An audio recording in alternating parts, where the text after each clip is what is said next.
محترم جناب عبدالسمیع صاحب کراچی، السلام علیکم. آپ کے ممنون ہیں کہ آپ نے ہماری ویب سائٹ اہلسنت.net پر یاد فرمایا.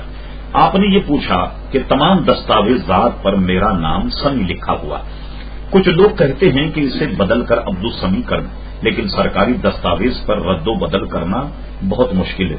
مجھے کیا کرنا چاہیے؟ دیکھیے، آپ اپنے طور پر اپنے احباب میں یہ مشہور کر دیں کہ میرا نام عبدالسمیع، لوگ آپ کو عبدالسمیع ہی پکارا کریں.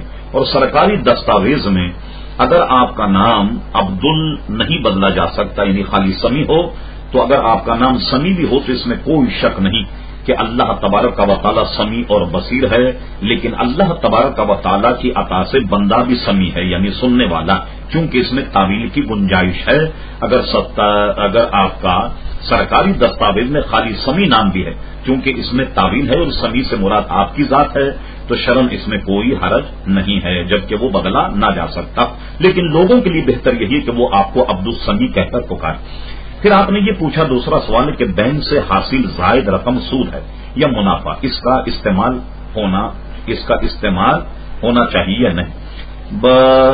یہاں جو آپ نے یہ پوچھا، بینک سے جو زائد رقم ملتی ہے میرے عزیز وہ سود ہے اور اس کو استعمال نہیں کیا جا سکتا. اگر بینک سے آپ نے لے لیا تو اس کو کسی نہایت غریب اور فقیر کو وہ آپ دے دیجئے بغیر ثواب کی نیت کے، اس میں کوئی ثواب نہیں ہوگا.